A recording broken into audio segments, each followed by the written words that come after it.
método da máxima verossimilhança é o método talvez o mais importante, então, na estimação de parâmetros, tá? Mas antes da gente entrar no método propriamente dito, né, a gente precisa entender o que significa a palavra verossimilhança, né?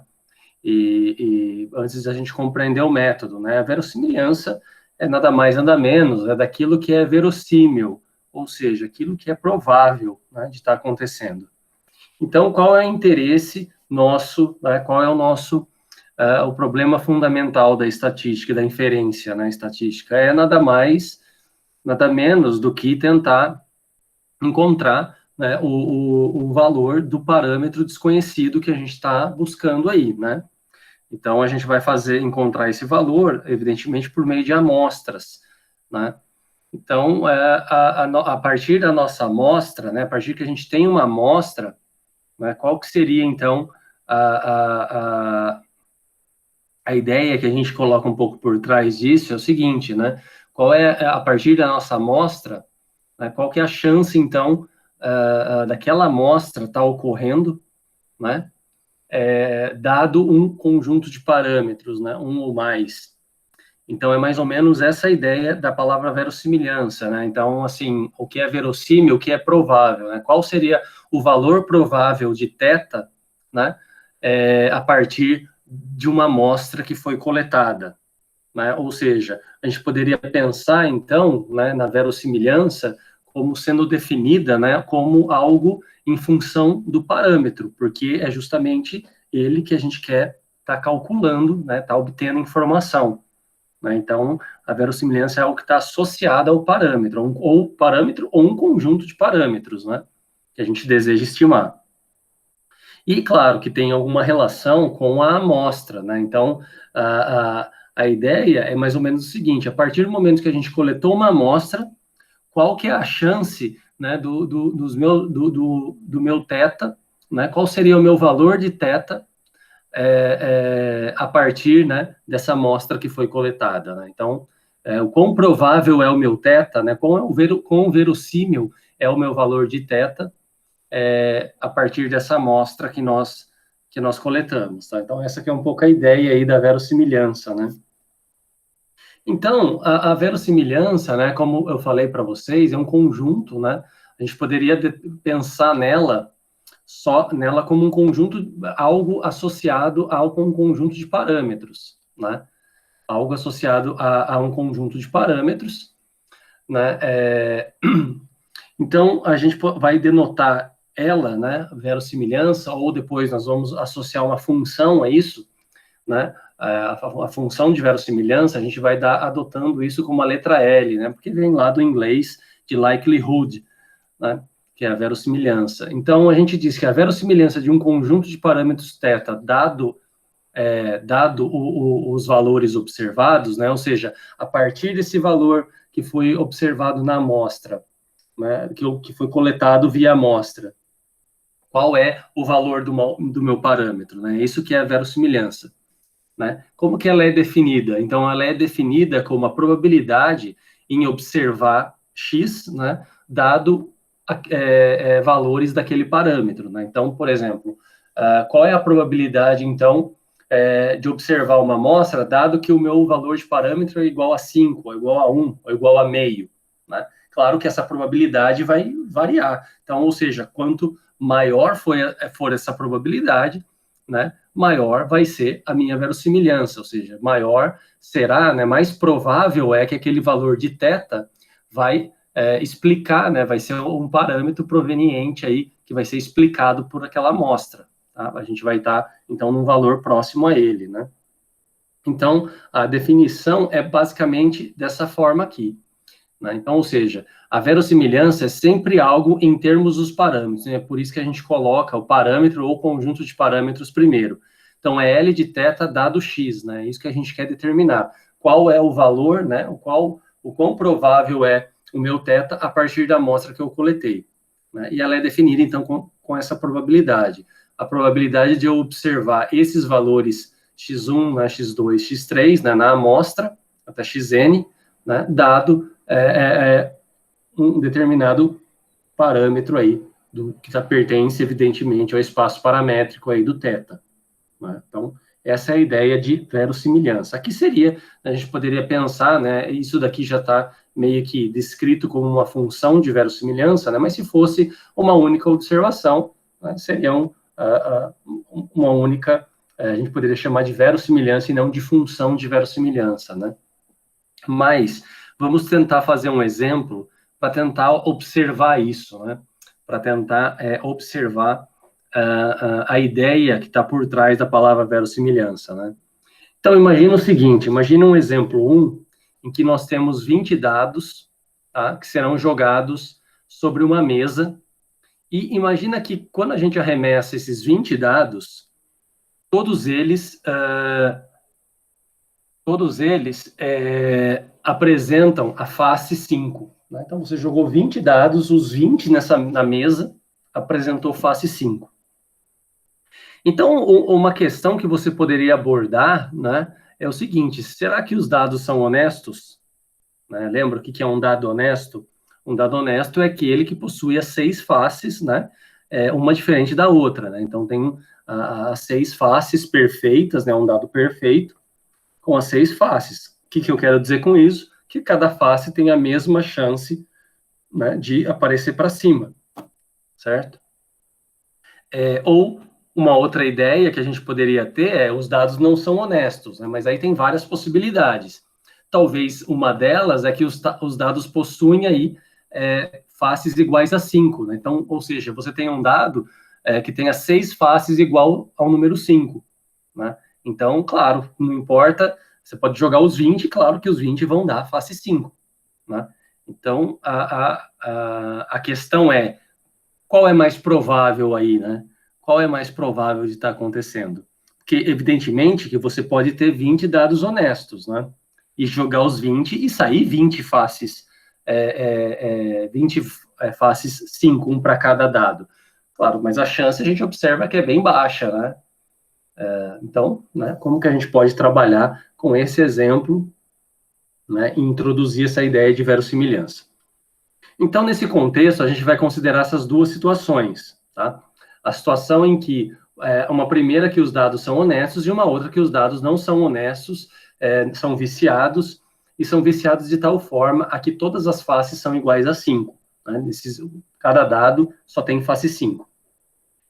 Então, nesse contexto, a gente vai supor aí que a probabilidade de sucesso θ, né, da face de um dado ser 5, né, é o nosso parâmetro de interesse. A gente não sabe.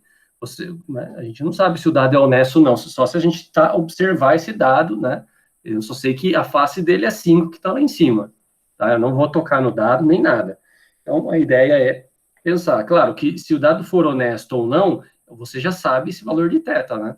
Se o dado é honesto, você sabe que a probabilidade de cada uma das faces para um dado é 1/6, né? Tá? Então, essa probabilidade aqui, esse é o valor de θ que a gente gostaria de estimar, né? Para saber. Tá? Então, a primeira situação a gente tem a seguinte, né? Então, assume-se aí que cada face dos dados possui um número de 1 a 6, e, consequentemente, a probabilidade de sair face 5, né, de um θ1, tá, para a primeira situação, é 1/6. Então, aí, né, você tem um dado, jogou para cima, qual que é a chance de sair 5? Se ele for um dado honesto, é 1/6. Né? A partir disso, né, a partir dessa suposição de que os dados são honestos, a gente pode calcular, então, a probabilidade da nossa amostra, dos resultados que a gente teve da amostra, dado esse valor de θ1, né, que é o valor que a gente está supondo dos dados são honestos. Ou seja, eu vou calcular essa probabilidade que está aqui, que vai representar a minha verossimilhança. Então, a verossimilhança 1 é o quê? É algo, né, vamos dizer assim, é algo em função que depende do parâmetro θ1, né, dado o valor de x. Né? Então, o que é isso? É a probabilidade, ela é definida como o quê? A probabilidade da nossa amostra, dado o valor de θ que a gente está considerando. Então, a probabilidade da amostra, a gente tem o quê? Né, que é como se nós tivéssemos aí uma amostra aleatória, então, né, com uma amostra aleatória com 20 observações, e cada observação saiu o mesmo resultado, né? De 1 a 6 saiu lá que a face é 5. Né? Aqui é 5 também, tá, pessoal? Que tá errado. Ó. Então, ou seja, o x1 é igual a 5, aqui o x2 é igual a 5 e vai até um x20 igual a 5, tá? Então, é claro, supondo aí independência, né, ou seja, cada dado é independente do outro, então a gente tem que essa probabilidade conjunta é o quê? É a probabilidade do primeiro dado obter face 5, do segundo obter face 5, do terceiro, e assim sucessivamente, ou seja, cada uma dessas probabilidades é um sexto. Como eu tenho 20 dados, então a probabilidade dos 20 dados terem face 5, dado que esse dado é honesto, né? Ou seja, o θ1 é um sexto elevado à 20ª potência, tá? Essa aqui é a probabilidade aí. Tudo bem, pessoal, tá? Qualquer dúvida, vocês me falam aí. Bom, a segunda situação, então, é a seguinte, assume-se que cada face, né, de todos os dados possui somente o número 5. Aí, claro, e consequentemente, qual que é a chance de sair face 5 aí? É 1, né? Você vai ter 100% de 100% aí de certeza, né? Porque se o dado tem a face 5, todos os lados têm a face 5, né? Então, não importa que lado vai cair, sempre vai cair 5, né? Então, a probabilidade desse θ2 nessa situação, do dado ser viciado, não ser honesto, é θ2 igual a 1. Então, a gente calcula também aqui, a verossimilhança, né? Então, a verossimilhança, nesse caso, é algo que depende de θ2, né, dado a amostra que nós obtivemos, e também aqui nós temos a probabilidade, né, dos valores observados serem face 5, tá? Só lembrando que aqui foi um Ctrl+C, Ctrl+V, né, pessoal? Aqui seria x2 igual a 5, tá? Que seria a variável, o x2, né, a segunda a variável aí sendo igual a 5. Né? Então, novamente, os dados são independentes, então você tem o produto de cada uma dessas probabilidades, só que cada uma dessas probabilidades vai ser o quê? Igual a 1, né? A probabilidade de sucesso aqui é 1, porque vai sair o 5 com certeza. Né? Então, aqui nós temos 1 elevado a 20, que é igual a 1. Tá? Então, agora eu pergunto para vocês, o que é mais provável, a situação 1 ou a situação 2? Né? O que é mais provável? É mais provável, intuitivamente, a gente já falaria de cara, olha, é muito mais provável que todas as faces de todos os dados seja 5, né? Porque você não imagina você jogar 20 dados e os 20 dados cair 5. Pode acontecer? Pode, mas olha a probabilidade que baixa que é, né? É 1/6 elevado à 20ª potência, né? É extremamente baixa essa probabilidade. Né? Enquanto que a outra aqui, a probabilidade, né, é 100%. Qual que é a chance disso acontecer se todos os dados tiverem a mesma face? É 100% de chance. Né? Então, quando a gente faz esse tipo de estuda essas situações, a gente observa o seguinte, né? A gente observa que, a gente fala, o que é mais provável, né? O θ, que é a probabilidade de sucesso, aí ser 1/6 ou ser 1. Né? Observa que se θ for 1/6, significa que os dados são honestos. Se θ for 1, significa que eles são viciados e né, todos têm a mesma face aí. Né? Então, assim, quando eu faço a pergunta o que é mais provável, eu entendo o que é mais verossímil, qual é a verossimilhança disso. Né? Então, é óbvio que a gente observa o quê? Que o que é mais provável é aquele que vai ter uma maior verossimilhança. Né? Ou seja, é aquele que vai ter um valor de θ que condiz melhor, né, que explica melhor a amostra que foi coletada, a amostra que foi obtida. Ou é aquele que vai ter um valor de θ, né, que torna essa verossimilhança maior, né, baseado na amostra que nós temos. Né? Então, a gente observa o seguinte, que o L2 é maior que o L1, né? Ou seja, ele é mais verossímil, ou é mais provável que os dados sejam viciados, dada a observação que foi obtida. Então, essa é a interpretação. Isso é verossimilhança, né? Ou seja, a partir vamos dizer assim, a partir de que os dados são viciados, né?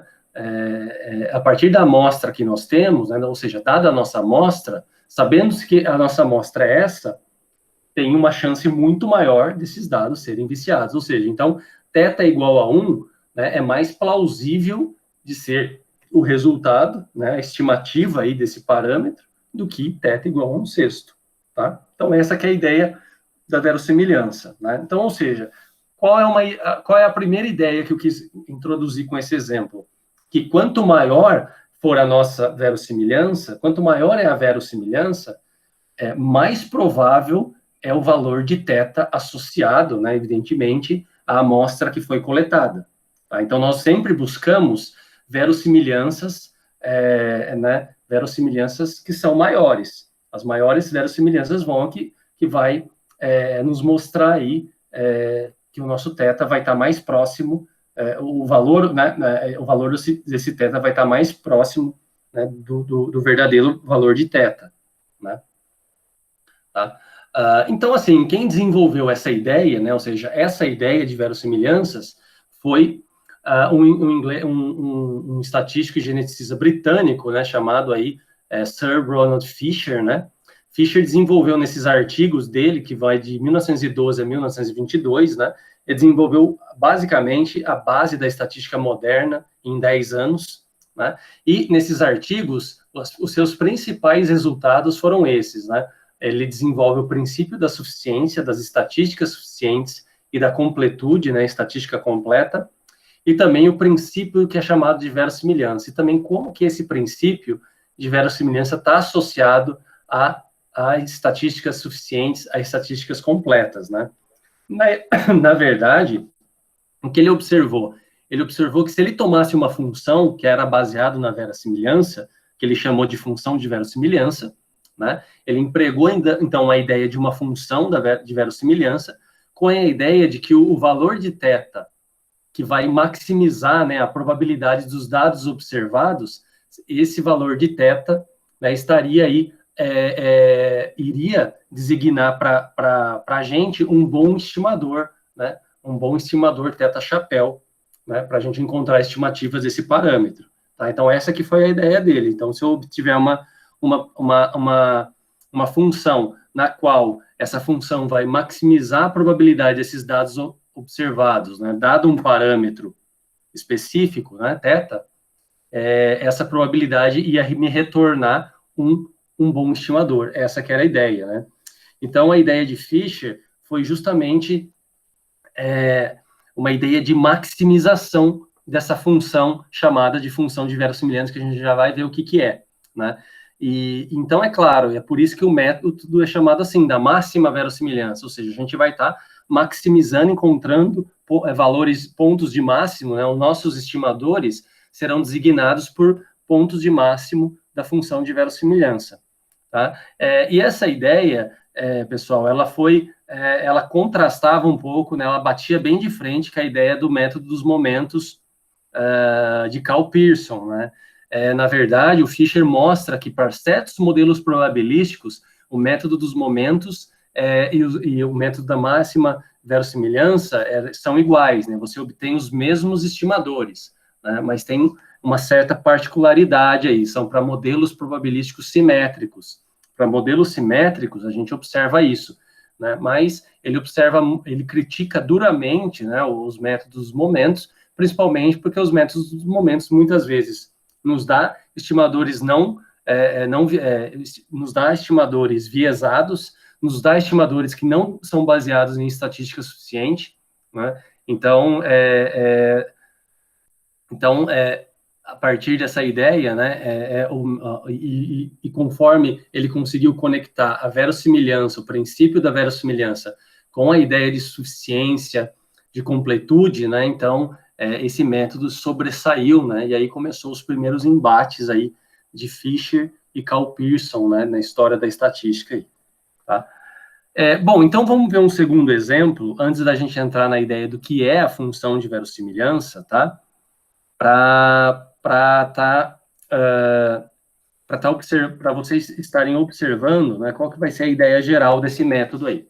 Então, aqui eu vou tomar um exemplo 2, um exemplo baseado num caso empírico, tá? A gente não vai discutir a modelagem aqui por trás, mas é um caso empírico que daria para a gente estar trabalhando. Então, existe uma área chamada estatística genética, né? O próprio Fisher, ele é o pai ele é um dos fundadores da genética de populações e da genética quantitativa, né? Então, ele que conectou genética e estatística, né? Então, existe uma área chamada estatística genética, que tem um interesse, um dos interesses é tentar estimar, por exemplo, uma distância, que é chamada de distância evolutiva, né, por meio de um parâmetro lambda, que é designado pela média, né? Então, você está estudando a média aí, né, da distância evolutiva entre sequências de DNA, tá? E a gente vai tomar aqui um DNA, né, que é o ácido desoxirribonucleico, tá? Eu ainda me lembro das aulas de biologia, né, com 32 bases nitrogenadas, tá? Então, a gente tem aquelas bases citosina, guanina, né, e que são essas bases aqui, né, adenina e assim vai, né. A gente tem essas bases nitrogenadas, que elas estão conectadas aí pelas, né, o DNA tem duas fitas delas e tudo bem. E aí, a gente supõe, então, para iniciar isso, né, o seguinte, imagina que a gente tem dois táxons, né, os táxons, você tem o 1 e o 2, que são essas fitas de bases nitrogenadas, né, que tem lá dentro do DNA.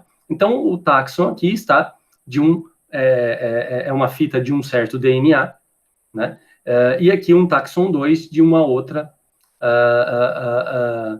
de um outro DNA, né, uma outra fita. E, claro, a ideia é comparar essa distância, né? A gente está pensando em distância evolutiva. Então, a gente está pensando aí em espécies próximas e o quanto essas espécies estão próximas, né, do ponto de vista evolutivo, do ponto de vista genético, né? E aí, a pergunta é, qual é o valor de lambda, então, que maximiza a probabilidade desses dados que a gente observou? Então, aqui, pessoal, eu coloquei 3 pontinhos, mas é o seguinte, a ideia é assim, né, quanto maior a distância evolutiva, a distância média evolutiva, mais diferente essas fitas são uma das outras, tá? Então, essa que é a base da ideia aqui, né? Então, por exemplo, se você quiser encontrar espécies próximas, né, de animais, por exemplo, você vai obter que essas fitas são mais próximas, ou seja, as bases, elas não vão ser tão diferentes assim. Quanto mais diferente for essas bases, mais diferente as espécies, consequentemente, você tem uma distância evolutiva maior, tá? Então, assim, a ideia é tentar encontrar o que a gente observa aqui. Aqui estão os nossos dados observados, né? São essas fitas. Então, aqui a gente tem somente essas duas primeiras bases, né, que são diferentes do taxon 1 e do taxon 2. Se vocês observarem, todas as outras são iguais, ó, né, adenina, adenina, guanina, guanina, né, e assim vai, ó, citosina, citosina, e assim vai, tá? Aqui eu coloquei 3 pontinhos, mas são iguais, né? Vamos escrever 32 bases aqui. Então, ou seja, nós temos, então, somente duas bases nitrogenadas que são que são diferentes, né? Elas, desse para esse, mudou de citosina para essa outra aqui, o T, que eu não lembro o que é, e do C para o T também, o resto das bases se mantiveram. Ou seja, então eu tenho 30 bases nitrogenadas que não mudaram, né? E por outro lado, eu tenho duas que mudaram. Então a ideia é a gente determinar um valor de lambda de tal forma que maximize aí a probabilidade dos dados observados. A ideia é justamente essa. Agora, a gente vai tentar pensar numa modelagem aí, mas sem vocês estarem levando em consideração o modelo em si. Né? A gente não vai tratar disso, só tratar da ideia de verossimilhança aí por trás, tá? Bom, então, vamos supor que nós temos dois modelos estatísticos que a gente pode estar trabalhando com essa ideia da mudança das bases nitrogenadas. Né? No primeiro modelo, a gente pode constituir dessa maneira, tá? Por que é esse modelo, tá? Esse é outros 500, a gente não vai discutir agora, não é o nosso objetivo aqui. Mas imagina o seguinte, então, que a probabilidade, então, de mudar de base, né, ou seja, ir de uma base I para uma base J, é dada dessa maneira, 1/4 vezes 1/4 mais 3/4 vezes E elevados a 4 lambda, ou seja, essa probabilidade depende de lambda, tá? Então, ou seja, é o parâmetro que a gente quer estimar, né? Se a gente estimar esse parâmetro, a gente vai conseguir calcular, de fato, qual é essa probabilidade aí, P e J, né? E a gente tem a probabilidade II, que é a probabilidade, então, de não mudança de base, né? Então, é algo bem parecido, né? 1/4 vezes 1/4 menos 1/4 vezes E elevado a menos 4 lambda, né? Novamente, depende de lambda, tá? Então, aí, o que a gente pode fazer, né? A gente pode estar estudando, então, essas probabilidades, né? Então, por exemplo, eu posso pensar qual é a probabilidade aí do taxon 1, né? Dos dados, que seriam o quê? O taxon 1 e o taxon 2, né? Então, a gente teria aí uma probabilidade, e a gente vai pensar que essas fitas são independentes, tá? E cada probabilidade de mudança aqui também são independentes, e a gente pode acabar, então, encontrando que a probabilidade dos dados, né, observados, dado o parâmetro lambda, que é a distância média evolutiva, pode ser descrita dessa maneira, ó.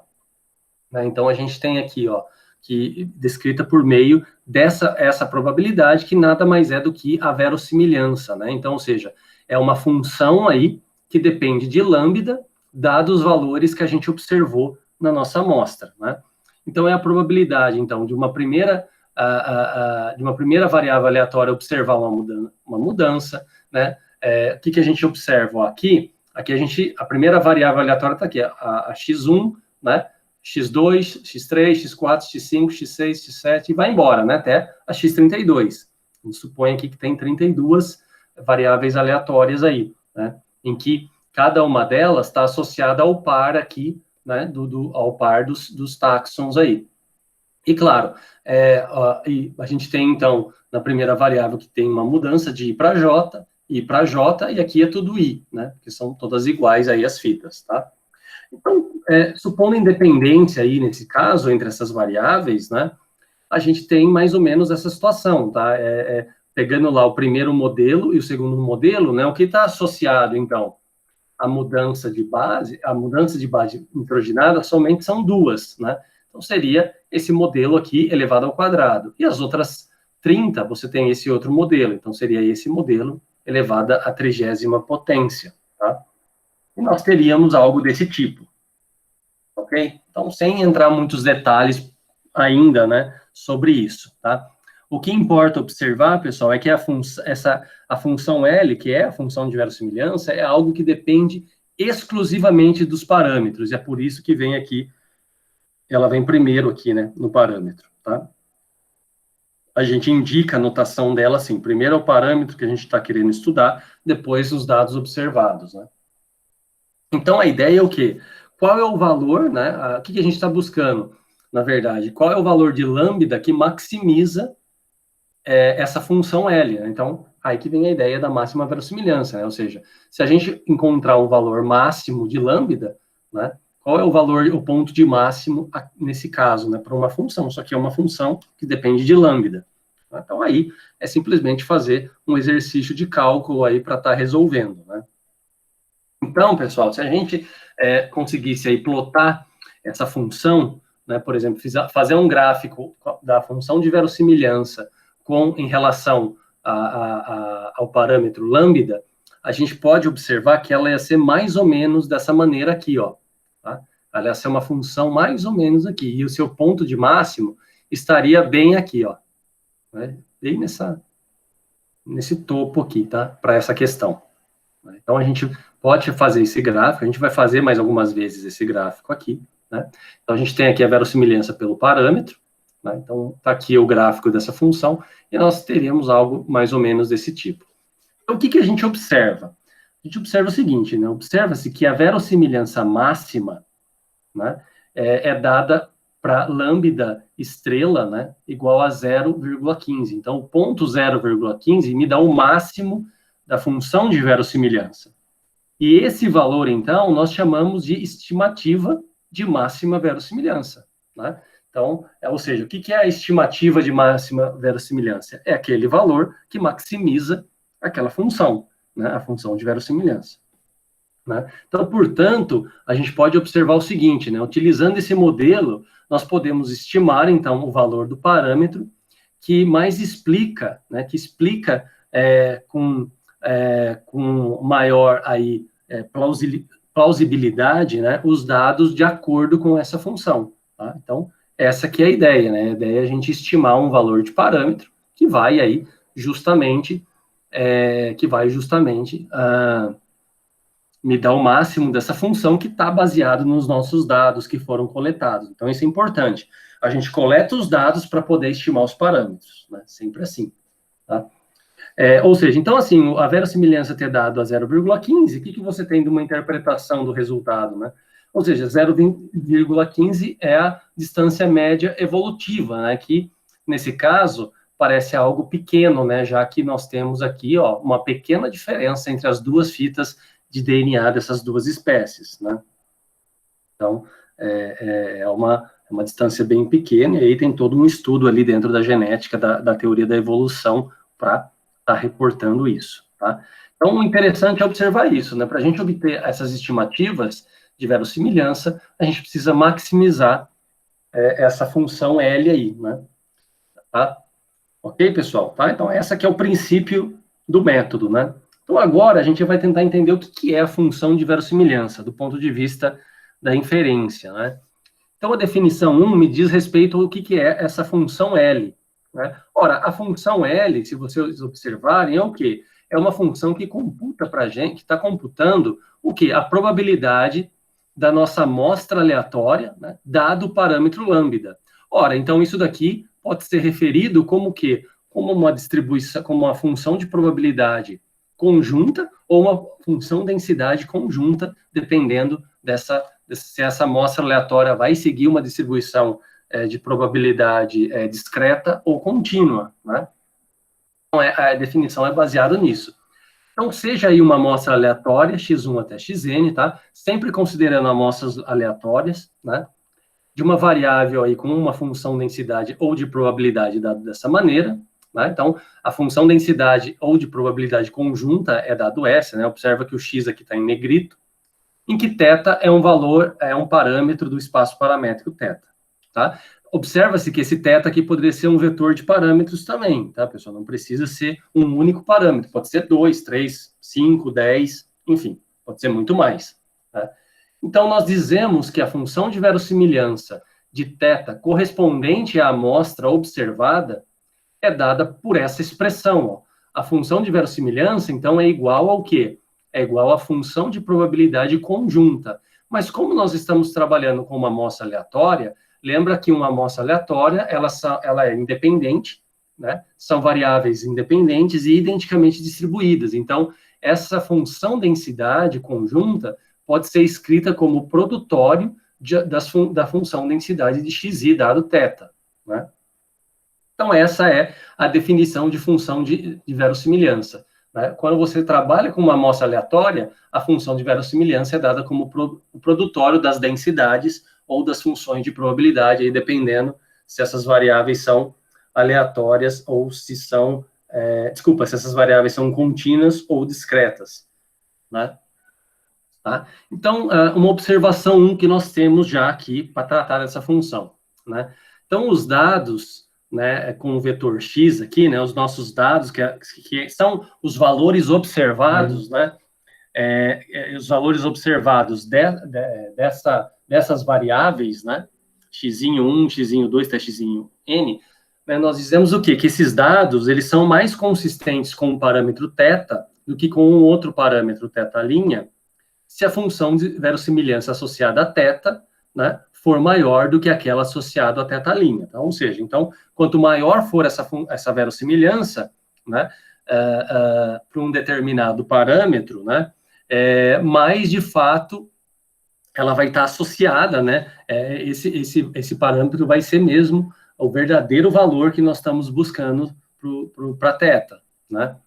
Uma outra observação é o seguinte, né, generalizando, então, o que a gente pode ter, né? É claro que, às vezes, né, como foi esse caso aqui, então, assim, como foi esse caso, o primeiro exemplo 1 que eu quis mostrar para vocês, nós tínhamos aqui, observa que, nesse caso, a gente teria várias possibilidades, né, várias situações. Nesse exercício, eu falei, não, vamos considerar essas duas. Porque os dados serem honestos, tudo bem, a probabilidade de sucesso aí de cada dado, né, a probabilidade de cada face vai ser igual a 1/6. Mas os dados serem viciados, podem ser várias formas deles serem viciados. por exemplo, eu poderia ter um dado que em 5 faces, esse dado é a face 5 e uma delas é a face 2, né, que é totalmente diferente da segunda situação, em que todas as faces possuem o número 5. Né? Então, ou seja, poderíamos ter outros valores para θ, né? Então, em geral, a gente não consegue listar quais são todos os valores de θ, né, para estar calculando essa função de verossimilhança toda hora, como nós fizemos aqui. Né? Nós não conseguimos. É igual aqui, esse exemplo. Quais são todos os valores de lambda da distância média evolutiva? Não sei. Muito provável que tem infinitos valores, né? Então, como a gente não conhece, né, todos os valores, é impossível listar todos os valores de θ para estar calculando a probabilidade aqui, né, para estar calculando um valor específico, né, o que nós temos? Nós temos, então, entre os possíveis candidatos para estimar θ, né, ou seja, θ é um valor positivo, então você pode ter vários infinitos valores, né, que estão lá nos reais positivos. Né, a partir dos mesmos dados, o valor do parâmetro mais plausível, evidentemente, vai ser aquele de maior verossimilhança, como foi no exemplo 1. Então, no exemplo 1, a verossimilhança, o L2 foi maior que o L1. Então, significa o quê? Significa que θ igual a 1 é mais plausível, né, a ser o verdadeiro valor do parâmetro do que θ igual a 1/6, tá? Porque ele apresenta uma maior verossimilhança. Né? E para a gente obter, então, o EMV, que é o estimador de máxima verossimilhança, né, o θ-chapéu, né, já que a gente vai estar obtendo aqui, então, uma função do parâmetro, né, por meio da verossimilhança, a gente vai poder, então, estar obtendo um estimador, como o Fischer sugeriu. Né? Se a gente maximizar essa função, o que vai me retornar para mim é o quê? É uma função da amostra. E essa função da amostra é o meu estimador. Tá? E ele imaginou que esse estimador pudesse ser um bom estimador, um estimador razoável. Né? Então, ou seja, uma ideia espetacular, uma ideia sensacional que o Fischer teve. Né? Então, ou seja, o estimador de máxima verossimilhança ele vai ser obtido como?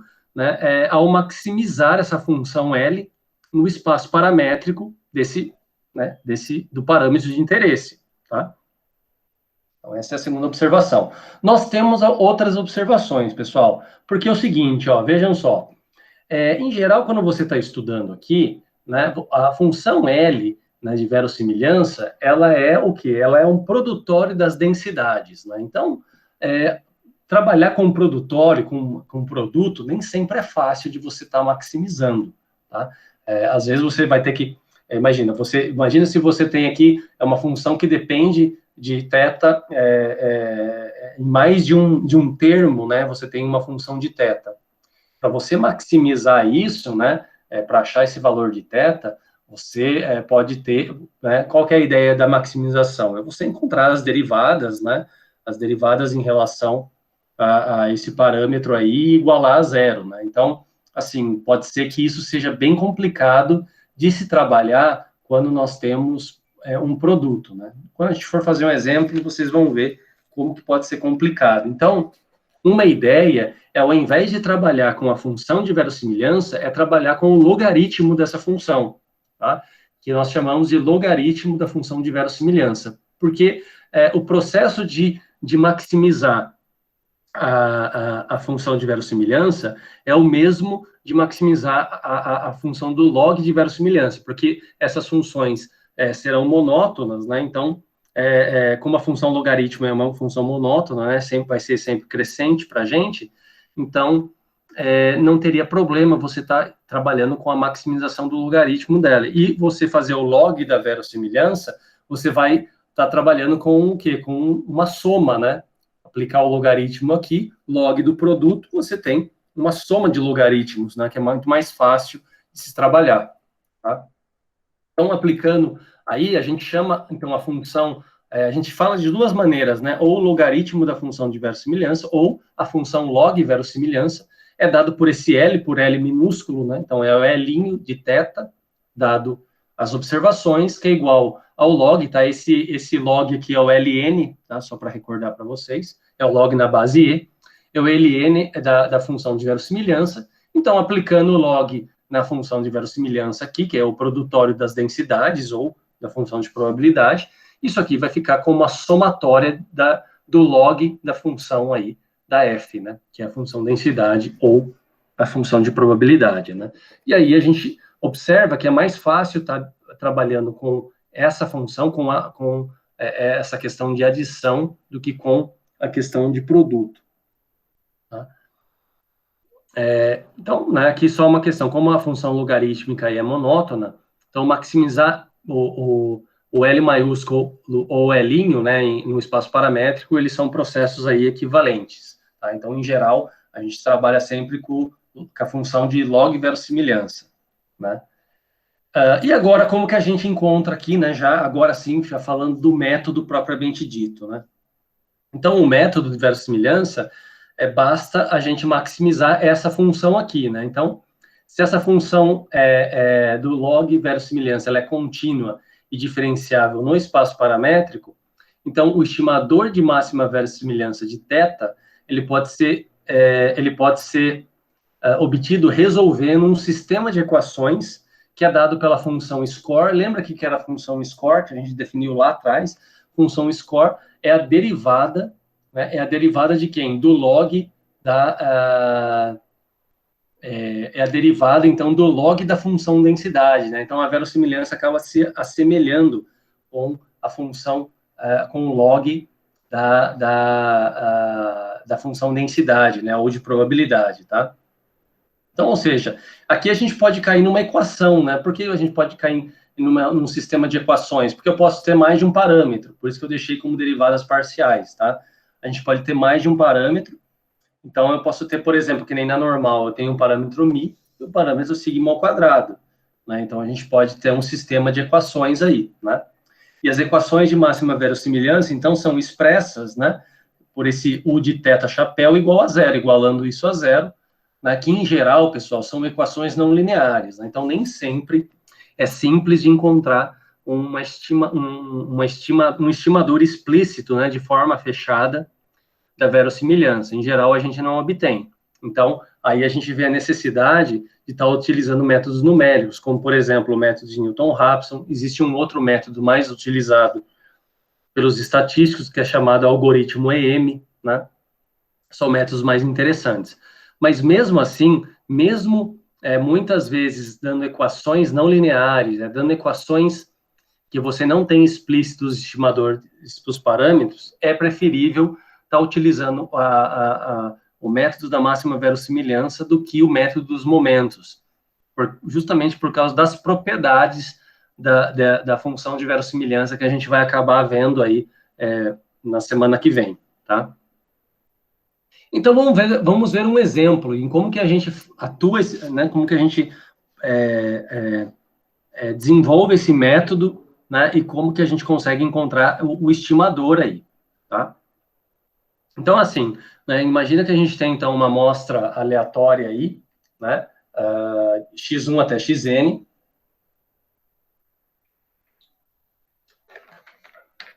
de tal forma que cada variável aí representa uma distribuição normal com média μ e variância 1. Então, o nosso objetivo aqui, ou seja, a variância é conhecida, né? Sigma ao quadrado é igual a 1. Então, o nosso objetivo é o quê? É estimar o parâmetro μ, que é a média. Né? Então, encontre um estimador de máxima verossimilhança para μ. Tá? Então, qual que é o primeiro procedimento aqui? O primeiro procedimento é encontrar a função de verossimilhança. Depois, encontrar o log da verossimilhança, e aí é exercício de cálculo, né? Encontrar um ponto de máximo aí, que vai ser representada por uma função da amostra, que vai ser justamente o estimador da máxima verossimilhança. Tá? Então, o primeiro ponto é descrever, né, como aqui a variável segue uma distribuição normal, então nós temos a função densidade, né, xi, que é dado dessa maneira, né, de uma normal μ 1, né, é 1 sobre raiz de 2π vezes z elevado a menos meio vezes xi menos μ, tudo isso ao quadrado, tá? Bom, o que mais? A partir disso, a gente pode encontrar a função de verossimilhança, né? Então, a função de verossimilhança para μ, então, observa, é uma função que depende do μ. Então, é por isso, pessoal, que aqui, ó, a gente faz as derivadas em relação ao parâmetro, tá? Não é em relação a x, porque a função de verossimilhança é uma função de θ, né? Uma função que depende de θ, tá? Então, a função de verossimilhança é o quê? É o produtório dessas densidades. Então, é o produtório dessa quantidade que está aqui, tá? Então, aqui nós temos uma constante, né? E aqui o E vai manter a base, somar o expoente, né? A gente vai acabar tendo algo desse tipo, né? Aqui a gente teria essa razão elevado a n, né? Mas vou escrever só um pouco diferente isso, né? Que você pode escrever como 2π elevado a menos n sobre 2 vezes o e elevado a menos meio vezes a somatória, então, de xi menos mi quadrado, tá?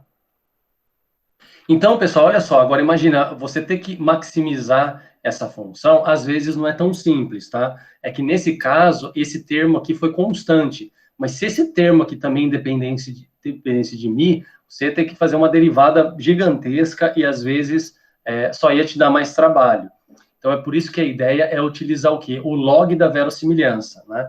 Então, calculando o logaritmo da verossimilhança, né, aplicando o log na base e, né, entendo o ln aí, isso fica como? Fica menos n sobre 2 vezes o log de 2π, né? Menos, aqui como é o ln, ficaria menos meio vezes a somatória de xi menos mi quadrado, tá? Então, essa aqui é a função de log verossimilhança, ou a função do logaritmo da função, né? Ou o logaritmo da função de verossimilhança, ok?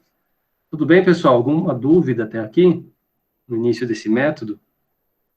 Então, a gente só encontrou a função de verossimilhança para a distribuição normal, né? Já que né? Aqui eu já fui direto, tá, pessoal? Porque a função de verossimilhança é definida como a densidade conjunta, mas como as variáveis são independentes, né? Identicamente distribuídas, eu escrevi dessa maneira, né? Tá? Já direto. Agora, o que a gente tem que fazer? Derivar, então, essa função em relação ao nosso parâmetro, né? Porque é uma função que depende do parâmetro, tá? Então, a gente vai derivar isso em relação a mi e igualar a zero e tentar encontrar o estimador, né? Então, tá? Derivando essa função de verossimilhança em relação a mi, o que nós temos, né? Essa parte aqui anula, né? Porque isso daqui é constante, não depende do parâmetro. Essa outra aqui depende, né? Mas como que ficaria essa derivada? Ficaria 2 vezes, né? Isso aqui é uma constante, ficaria 2 vezes isso, então esse 2 cancela com esse 2, né? Vezes a derivada que está aqui dentro, né? A derivada que está aqui dentro é o quê? É menos 1, né? Derivando menos mi em relação a mi dá menos 1, que cancela com esse mi. E no final das contas, essa derivada é igual ao quê? A somatória do xi menos mi. Eu já coloquei o chapéu, porque aqui já estou igualando a zero, tá? Então, essa a derivada igualada a zero. E aí, pessoal, aqui a gente tem o quê? Que isolar o mi chapéu. Isolando o mi chapéu, a gente tem o estimador, que é chamado de máxima verossimilhança, né?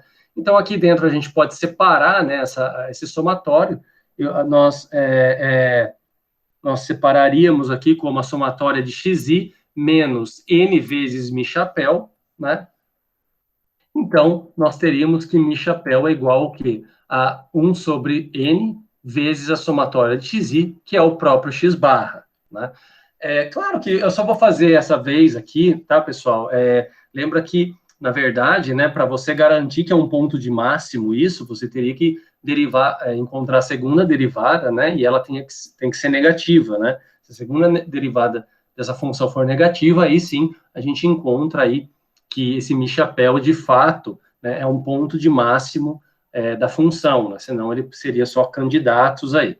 Tá? Mas isso é um termo, um rigor matemático que a gente não tem na estatística, tá? Então, a gente já sabe pela teoria que a segunda derivada da função de verossimilhança é sempre negativa. Então, o estimador sempre vai me dar o máximo daquela função. Então, observem, pessoal, que o estimador de máxima verossimilhança para a média, né, para o mi da distribuição normal, é o próprio x barra. Ou seja, eu já estou aqui cantando a bola para vocês de que o estimador de máxima verossimilhança é talvez o melhor estimador possível que a gente vai encontrar de qualquer método que a gente vá propor aí de estimação, né? Então, veja bem, é por isso que muitas vezes a gente trabalha com a média, com um x-barra, né? Você coleta uma amostra, por que você quer tirar a média? Porque, em geral, a média é uma estimativa excelente, ela vai te dar a estimativa do verdadeiro parâmetro, que é a média, né? Então, é justamente por isso que se trabalha muito com a média, com o x-barra, tá? Né? Só para complementar, né, pessoal, essa derivada aqui da menos meio, tá? Que seria menos n, né? Que nós teríamos aqui a somatória de xi menos mi, né? Tirando o chapéu, menos mi é menos n mi, né? Então, a somatória de xi derivada em relação a mi é zero, menos n mi em relação a mi derivando é menos n, né? Então, n é sempre positivo, dá aqui menor do que zero, tá? E aí a gente garante isso, né? Portanto, o estimador de máxima verossimilhança para o parâmetro mi é o próprio x-barra, ok? Então, esse é o procedimento, pessoal. É encontrar a função de verossimilhança, encontrar o log da verossimilhança, derivar em relação ao parâmetro, igualar a zero e determinar qual é o estimador, tá?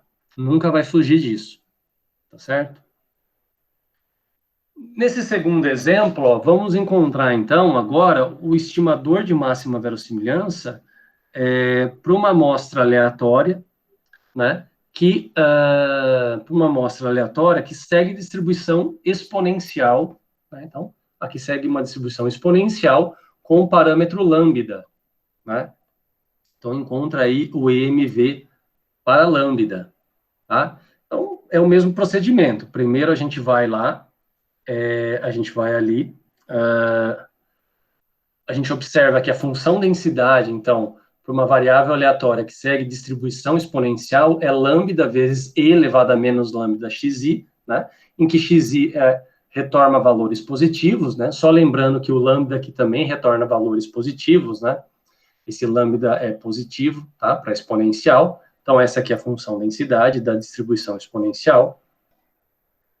Bom, então a gente vem aqui e calcula a função de verossimilhança para lambda, né?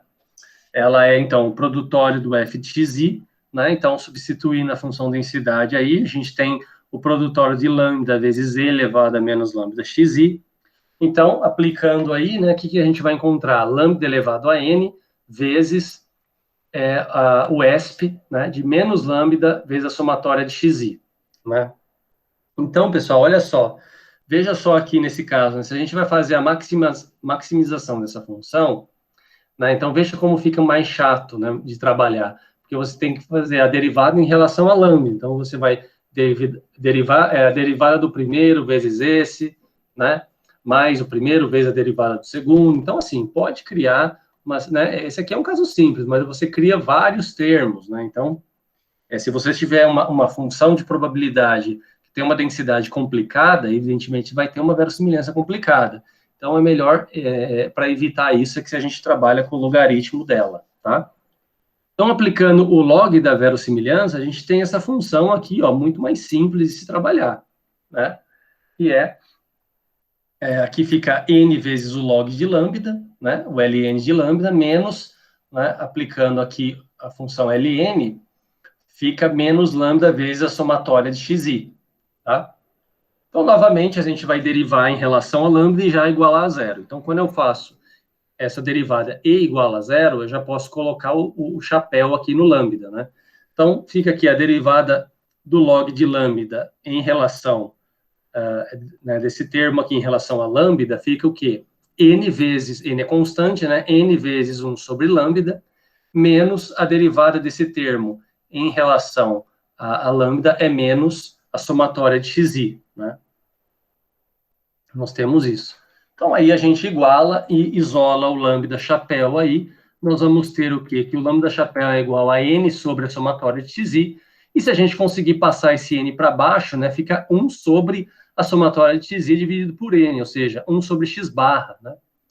Então, se fizer aí a segunda derivada, né, você vai encontrar esse termo, né, vai ser menos n sobre lambda ao quadrado. Lambda sempre é um termo positivo, então elevado ao quadrado também é. A razão, então, n sobre lambda ao quadrado sempre vai ser positiva, né? Multiplicada por menos 1 se torna negativo, tá? Então, só esse exemplo também que eu vou fazer aqui. E aí, o que a gente encontra, então? Que esse valor aqui, pessoal, né, o lambda chapéu é igual a 1 sobre o x barra, né? Então, o estimador, então, de máxima verossimilhança para lambda, o lambda chapéu é 1 sobre x barra. Observem que depende da média de novo, mas não é diretamente dela, né? É de 1 sobre a média, tá? Para encontrar, né? Lembra que a distribuição exponencial trabalha muito com o tempo de vida, né? Então, você estaria estudando o tempo de vida médio, né? Você poderia, precisa encontrar a média para estar encontrando esse lambda aqui, né? Se é o desejo de estimar esse parâmetro, tá certo? Tudo bem, pessoal? Alguma dúvida aí nesse outro exemplo, né? Observem que esse exemplo, ele também é um exemplo que segue a mesma ideia do outro método, né? Só mudou a função a distribuição da amostra aleatória, né? É a única coisa que mudou, tá? Bom, beleza. Então, agora, a gente vai trabalhar com uma distribuição normal em que nós temos agora um vetor de parâmetros, né? Tanto a média quanto a variância, elas são desconhecidas, tá?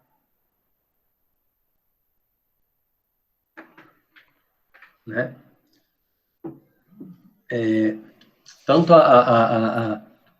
o mi quanto o sigma ao quadrado é desconhecido, né? Então, a gente tem uma amostra aleatória aí, e a ideia é encontrar o estimador de máxima verossimilhança para os dois, né? Para mi e para sigma ao quadrado, tá? Para mim, a gente já achou, tá, pessoal? Isso não muda, tá? A gente observa que, vocês vão ver que não vai mudar, tá? Não vai depender. No caso da normal, não vai depender. Pode ser que quando a gente derive, por exemplo, em relação a um parâmetro, a gente não encontre uma expressão direta para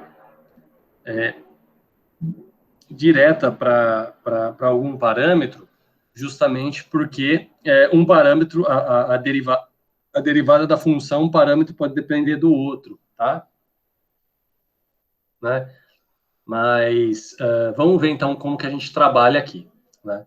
Então, aqui a gente escreve, então, a função densidade da normal, tá? Da normal agora, ó, com o sigma ao quadrado, né?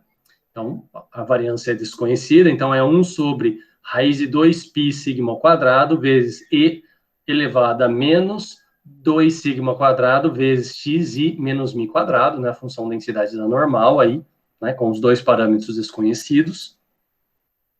Então, a gente vai escrever aí a função de verossimilhança para o vetor de parâmetros θ, né?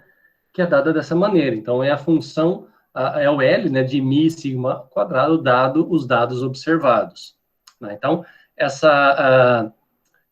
a função de verossimilhança, por se tratar de uma amostra aleatória, é o produtório das densidades. Então, a gente tem algo desse tipo aqui, né? Aplicando esse produtório, nós temos, então, que ele fica 2π sigma quadrado menos n sobre 2, vezes e elevado a menos 1 sobre 2 sigma quadrado, vezes a somatória de xi menos mi ao quadrado, tá? Ok, pessoal, tá? Aí, a partir disso, a gente aplica a log da verossimilhança, né? Nós vamos ter aqui, então, ó, aplicando, então, o logaritmo, né, o ln da função, nessa função aqui, nós temos, então, menos n sobre 2, vezes o log de 2π, né? Aqui eu separei, tá, pessoal, para ficar mais fácil, porque a gente vai ter que derivar em relação a sigma quadrado também, né? Para estar achando o estimador para sigma quadrado. Então, aqui eu separei, tá? Então, fica menos n sobre 2 vezes o log de 2π, menos n sobre 2 vezes o log de sigma quadrado, menos, né, 1 sobre 2 vezes sigma ao quadrado, vezes essa somatória aqui, tá? Então, agora a gente deriva em relação a mi e depois deriva em relação a sigma quadrado, tá? Então, a derivada em relação a mi, a gente tem essa essa função aqui, né? A gente já coloca o chapéu nos parâmetros que a gente, né, vai tá estimando, tá? Só que você observa aí, né, que abrindo isso e fazendo as contas, que o Mi é igual o próprio x barra, né? Não vai depender do parâmetro sigma quadrado, tá? A derivada não depende aí. A derivada depende, né, mas é um estimador, tá? Quando a gente abre para calcular. E realizando a derivada, então, aqui em relação a sigma quadrado, tá, pessoal? Preciso corrigir aqui, tá? Na hora de enviar outra versão, eu vou ver se eu corrijo aqui. Então, aqui é a derivada em relação a sigma quadrado, né? Então, derivando essa função aqui, ó, em relação a sigma quadrado, né? Toda essa parte aqui some, né? Aqui fica o quê? Menos n sobre 2 vezes 1 sobre sigma ao quadrado, né? Aqui vai ficar o quê?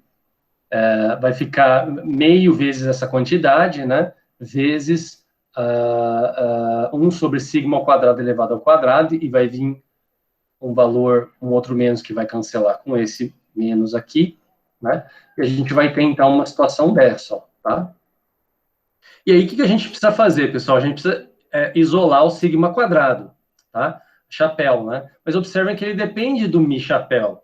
Mas a gente já sabe qual que é o valor do estimador aqui de mi chapéu, é x barra. Então, pode substituir no lugar do mi chapéu x barra e isolar o sigma 2 quadrado, tá?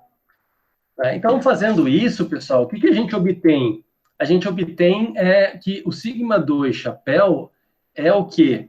Ele é justamente esse estimador aqui, ó. 1 sobre n vezes a somatória de xi menos x barra ao quadrado. Tá? Então, ou seja, se vocês olharem lá a aula, 2 aulas atrás, que nós trabalhamos, né, é claro aqui, para você, só um detalhe, pessoal, alguns autores chamam dessas duas derivadas, né, por exemplo, se você tem um vetor de parâmetros, você pode constituir também um vetor chamado de gradiente, tá? Que seria a derivada em relação ao parâmetro, e seria, nesse caso, um vetor, né, com uma das coordenadas ali, né, derivada em relação a mi, é outra derivada em relação a sigma quadrada, tá? Então, existe um vetor chamado vetor gradiente. Outro ponto, para você observar se esse par, né, mi chapéu, sigma 2 chapéu, é um ponto de máximo, então tem toda aquela história para uma função com mais do que uma variável, né? Lembra no cálculo lá. Então, você tem que encontrar uma matriz, né, que seria, que a gente chama aqui na estatística de matriz hessiana, e aí você tem que estudar o determinante ali dessa matriz, tal, né, encontrar as segundas derivadas, encontrar a segunda derivada de mi em relação, aqui derivar em relação a sigma quadrado, derivar aqui em relação a mi, tá? Então tem todo esse procedimento. Eu não vou estar fazendo isso porque, como eu falei para vocês, a gente já garante que a função de verossimilhança, sua segunda derivada é sempre negativa, tá?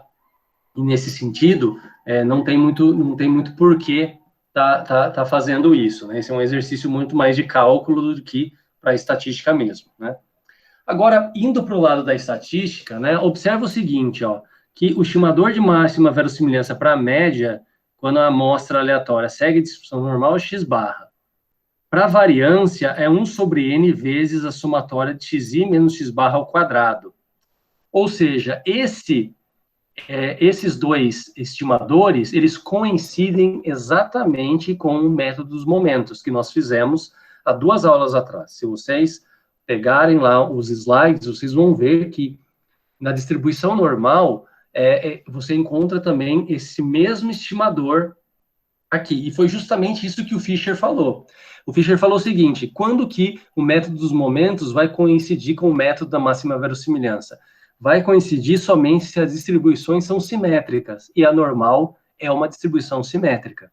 Só que a grande maioria das distribuições de probabilidade não é simétrica, né? Então, você vai ter uma baita de uma diferença entre o método dos momentos e o da máxima verossimilhança em termos de estimativas do seu parâmetro, né, se você usar um ou usar o outro. Né? Porém, em ambos os casos, observa que esse estimador aqui para variância, ele é viciado, ele é viesado. A gente trabalhou com ele quando a gente iniciou os estudos de inferência lá com o erro quadrático médio e tudo mais, né? A gente trabalhou com isso, né? Então, ele é viciado, mostrando que nem tudo são flores, né? Para a gente acabar com o vício aqui, tem como? Tem uma forma de acabar com esse vício, né? Um estimador não viesado, para variância, ao invés de ser dividido por n, é ser dividido por n menos 1, tá? Então, assim, nem sempre os estimadores de máxima verossimilhança vão ser os melhores possíveis.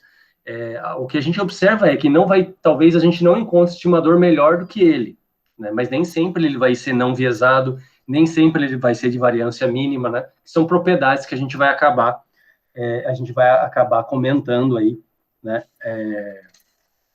Futuramente aí, tá? Né? Que a gente vai acabar comentando. Tá certo, pessoal? Tudo bem?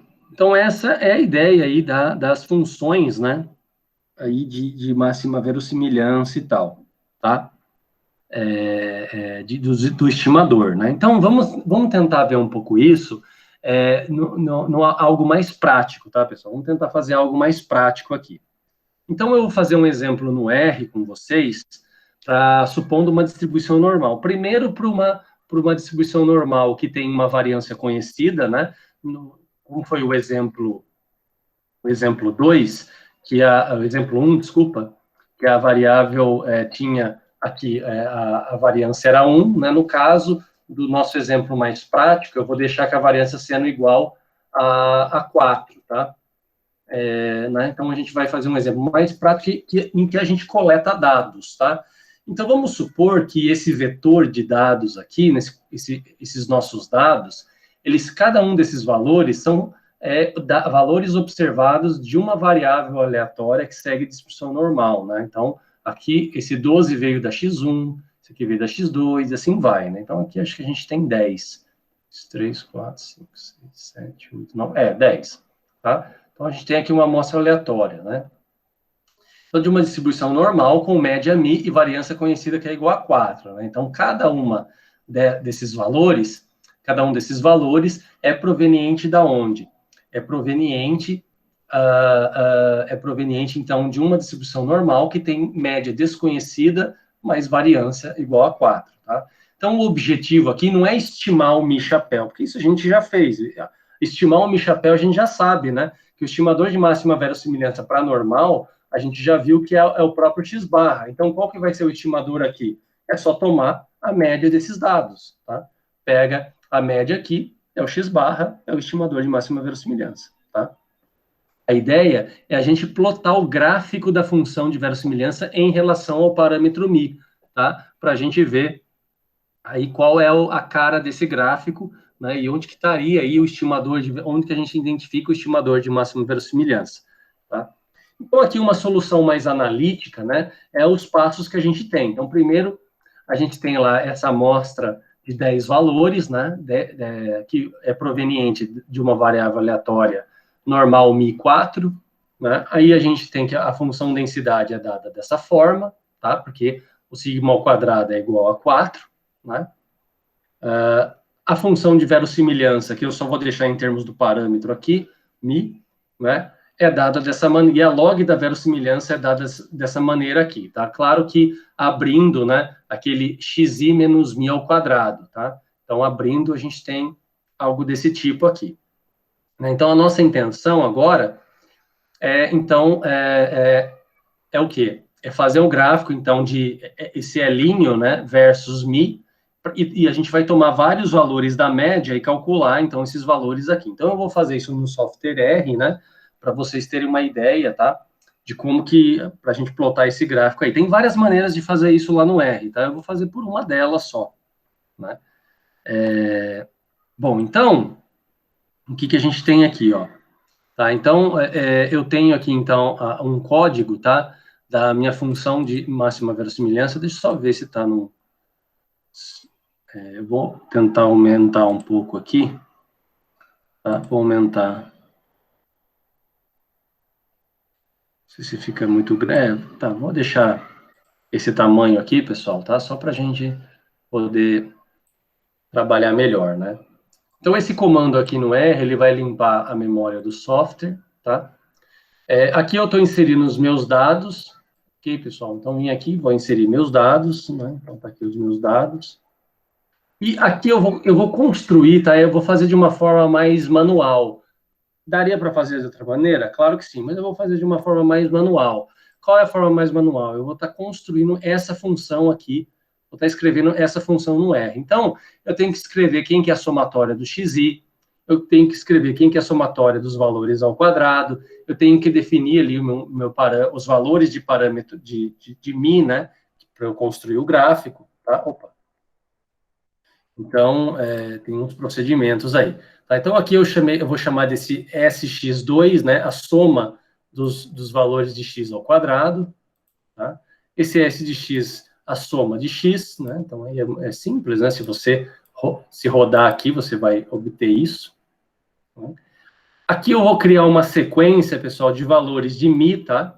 Uma sequência, então, que vai de 11 a 15, né? Essa média, tá? Até porque a gente pode olhar os dados, né? Os dados, tudo bem que tem aqui 18, né? Mas em termos de média não vai ficar não vai ficar longe disso. Tá? Né? Vou criar aqui 100 valores, tá? Para isso. Então, aqui os valores de mi. Tá aqui, ó, todos os valores, 100 valores de mi. Aqui eu escrevo mu, tá? Porque na verdade é do inglês, né? No inglês se escreve mil, né? Então vem esse mu aqui. Isso aqui é o mi, tá? E aqui eu estou escrevendo ó, o L, né? A função log verossimilhança para a média mi. Né? Aqui eu estou escrevendo então a função, ó, menos 5 vezes log de 8 vezes π, né? Só lembrando que no R o log já é o ln, tá? E aqui escrevendo essa função, então vem aqui, escreva a função. E agora eu vou fazer o plot, tá? Então no R tem um comando, pessoal, tem um comando que é o plot, né? Que você consegue colocar, então, eu tenho que colocar quem são os valores de mi, qual é a função, né? O L de mi, né? O tipo aqui que eu quero é em termos de uma linha, e aqui eu vou rotular, né? Esse X aqui, lab, vem de label, né? Eu vou rotular, no eixo X eu vou escrever o mi, e no eixo Y eu vou escrever L de mi, tá? Então, aqui já vou fazer o gráfico, ó. Aqui está o gráfico, né? Deixa eu só dar um zoom, todo mundo enxerga aí? Se alguém não enxergar, pessoal, vocês me avisem, tá? Aqui está, então, ó, a função de verossimilhança aqui no eixo, o L de mi aqui, né? E aqui em termos do parâmetro, né? Aqui está a função, ó. E, claro, onde vai estar, então, a estimativa, né, da máxima verossimilhança para o parâmetro mi? Vai ser o valor de mi que representa o máximo dessa função, né? Vai ser ó, o máximo aqui, tá mais ou menos aqui, né, nesse ponto. Então, se você descer aqui, vai estar mais ou menos, né, tipo um 13, alguma coisa, tá? Um 13, alguma coisa. Então, vamos ver, o que a gente sabe já pela teoria? Se a gente pegar os dados e tirar a média, essa é a estimativa de máxima verossimilhança, né? Para a distribuição normal. Então, ó, vou pegar aqui min, né? Que é como a gente calcula a média dos meus dados, que é x, ó, 13,2. Parece que é isso, né? Ó, 13,2, ó, vai estar aqui, ó. Deixa eu só pegar o gráfico de novo, ó. 13,2 vai estar mais ou menos aqui, ó. É o que vai me retornar o valor de máximo aí, tá? O R tem um comando, tá, pessoal? Esse fit dist aqui, né? Você coloca quem são os seus dados, que são X, e qual é a distribuição, né? Então, no caso, a normal, e ele acaba fazendo, achando a máxima verossimilhança aí, tá? Então, você pode calcular por ele. Aqui, no caso, pessoal, ele acabou estimando o sigma. Não precisava, né? Porque, no nosso caso, o sigma, ele é conhecido. Tá? Mas ele acaba estimando. Mas olha aqui, ó, a estimativa para a média é esse 13,2. O que está entre parênteses é justamente quem? É justamente, é justamente o erro padrão. Tá? O que é o erro padrão, pessoal? O erro padrão é o desvio padrão, né, dividido por raiz de n. Mas desvio padrão de quem? Né? É dos dados. Né? É o desvio padrão do nosso estimador. Lembra que o nosso estimador tem uma variância, que a gente sempre ficou calculando? Da variância, você tira o desvio padrão do estimador. Se você dividir por raiz de n, isso te dá o erro padrão, que é justamente esse valor. E a gente quer sempre que esse valor seja baixo. quanto menor é o erro padrão, né, mais preciso vai ser, então, a sua estimativa. Tá? Então, assim, para a gente só concluir esse exemplo, eu vou escrever, então, aqui no gráfico, né, por esse comando abline, vou escrever aqui quem que é o estimador, né, por meio da média aqui, ou poderia retirar a partir desse valor, tanto faz, né, e vou colocar uma cor vermelha e ele vai fazer um traço aqui, tá? Então, fazendo esse abline, a gente identifica aonde que está... Opa, faltou aqui essa parte. A gente identifica onde que está o estimador aí. Então, ele está aqui, ó. Né, vamos só dar um zoom. Então, ó, pessoal, o estimador de máxima verossimilhança, onde ele é justamente esse ponto aqui, né, que é o máximo. Esse ponto aqui, tá? Que é o 13.2, né? Então, observem que a função de verossimilhança é essa ideia, né? Você sempre vai estar encontrando aí um ponto que maximiza aí, que maximiza ela, né? Um valor do parâmetro que maximiza ela, mas lembra, pessoal, baseado nos nossos dados, sempre baseado na nossa amostra, né? Sempre isso. Tá, pessoal? É claro que se a gente coletar amostras diferentes, a gente vai estar encontrando valores diferentes de estimativas, né? Mas é claro que essas estimativas não podem ser muito diferentes. Então, aí vem uma ideia maior, que é a ideia dos intervalos de confiança, né? Se você tem várias estimativas, você pode criar um intervalo de confiança para acomodar esses valores aí. Né? A gente vai acabar discutindo os intervalos de confiança, né? Que vai ser o último tópico dessa disciplina aqui, tá? Beleza, pessoal? Aqui tá mais para ilustrar, tá, pessoal? Isso aqui eu estou trazendo mais para ilustrar para vocês. Eu tenho um outro exercício agora, né, que eu vou passar aqui para vocês, que é a distribuição normal, só que com a variância desconhecida. Eu vou fazer ele no R, né? Então, agora a gente vai rever, então, o exemplo anterior, só que com os mesmos dados, tá, pessoal? Será que são os mesmos dados? Acho que eu peguei outros dados. Ah, não, são os mesmos, desculpa. São com os mesmos dados, né? Porém, deixa eu só ver aqui, que ele está aqui embaixo, tá? Não são os mesmos dados, não, tá? São outros dados, pessoal. Eu trouxe outros dados, ó. Mas eu vou tentar fazer com os mesmos. Tá? Tentar fazer com os mesmos aqui. Acho que não vai dar problema. Se der problema, eu volto para esses.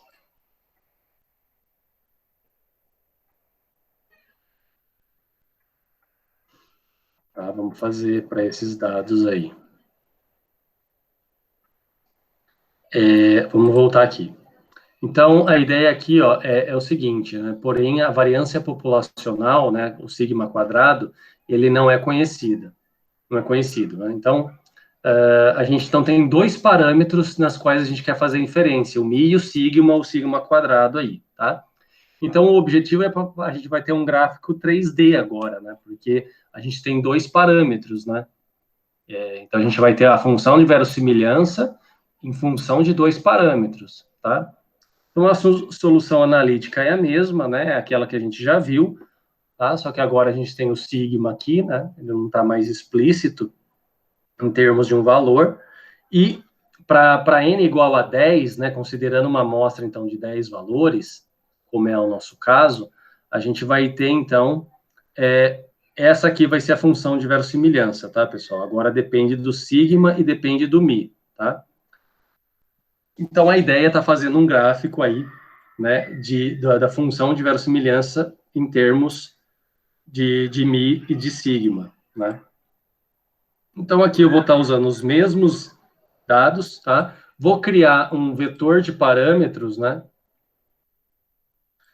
Então, aqui estão os valores aqui eu fiz os valores da média, né, e da estimativa aqui de verossimilhança, tá? São esses dois, né? Já fiz direto aí, usando essas duas quantidades, tá?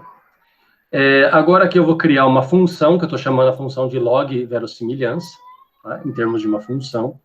Não tem muita necessidade de vocês entenderem aí esses esses passos, né? Como eu falei para vocês, pessoal, essa disciplina é mais teórica, né? Quem for para a área da estatística agora no segundo semestre vai utilizar muito mais o R, né? Eu mesmo, na minha disciplina, vou utilizar mais o R, os outros professores que vão das outras disciplinas também, né? Então aí sim vai ter uma necessidade maior de estar conhecendo mais o software e tudo mais, tá? Mas, por enquanto não, né? Mas eu estou usando o R mais para ilustrar para vocês, né? Então, aqui criei essa função, vou criar um vetor de parâmetros, tá? Então, criei um vetor de parâmetros aí, né? Com 1000 valores aí, tá? Vocês podem ver aqui. Tá? Então, aqui a gente tem... deixa eu só ir aqui no começo para mostrar para vocês, né? Então, ó, vai ter aqui, ó, 1000 valores, né? Pares de coordenadas, né? De Mi e de Sigma, tá? Né, a gente pode ver aqui o início do conjunto de dados aqui desses valores. Né? Agora, o que eu vou fazer? Agora eu vou aplicar esses valores na função de verossimilhança que eu defini. Tá? Então, apliquei e olha, retornou aqui o log da verossimilhança dessa maneira, tá? O log da verossimilhança, em geral, sempre são valores negativos, tá, pessoal? Sempre. Né? E aí a gente pode fazer o gráfico, tá? Por meio dessa função aqui, persp, né? Depois, quem quiser consultar, tá? Pode consultar. Então, vamos ver o que vai dar esse gráfico aqui. E aí tá o gráfico, pessoal, ó. Então, aqui tá o gráfico da verossimilhança, ó, em 3D, né? Então, observe aqui, ó. Aqui seria a verossimilhança só se a gente tomasse o Mi, né? Quer dizer, o gráfico que a gente fez, né? Olhando aqui um eixo Y e outro X, ó, seria esse daqui. Se a gente fizesse o sigma, né, e com a verossimilhança seria esse gráfico, tá? Então, ou seja, o ponto de máximo estaria mais ou menos aqui, né? Seria um desses valores aqui, tá? Mas no 3D ele dá uma superfície de verossimilhança, né? Já não é mais simplesmente um gráfico, né? Já dá uma área, uma superfície de verossimilhança, tá? Então, é claro, o ponto de máximo vai ser um par Mi sigma, né? Ou Mi sigma quadrado, depende, tá? Então, vai ser um ponto que vai estar por aqui, né? Esse que é o ponto de máximo aí, tá? A gente observa. Então, essa é a ideia de trazer no R para vocês estarem visualizando que realmente a gente está maximizando essa função, né? Aí, quando a gente está derivando em relação aos parâmetros, a gente está realmente maximizando a função de verossimilhança, tá?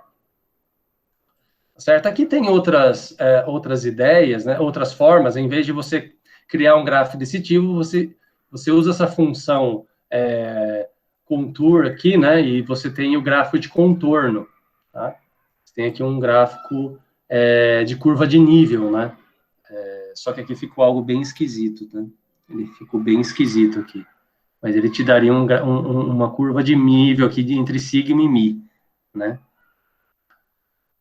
E aqui estaria as estimativas aí de verossimilhança, né?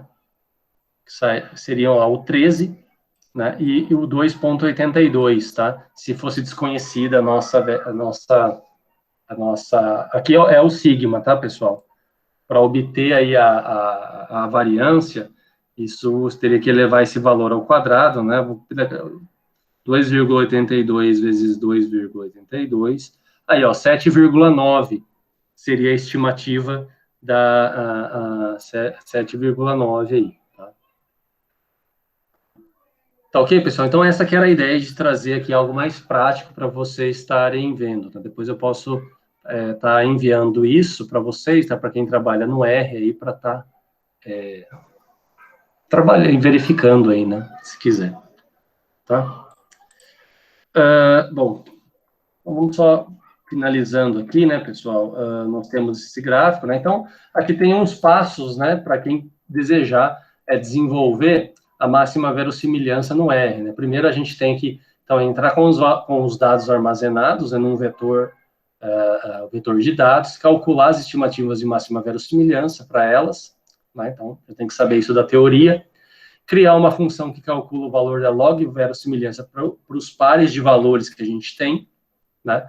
Então, aí criar essa sequência de valores, né, desse par e calcular o L dos parâmetros, e aí realizar o gráfico 3D, né? É claro que aí fica limitado, né, pessoal, se a gente tiver 2 parâmetros. Se, por exemplo, você tiver uma distribuição que tenha 3 ou mais parâmetros, já não dá para fazer gráficos mais, né? Então, a gente faz os gráficos aí para 1 parâmetro ou 2 no máximo, né? Tá? Então, aqui, pessoal, eu vou deixar um exercício para vocês, né? Para vocês tentarem fazer aí, para a gente discutir isso, tá? Para a semana que vem.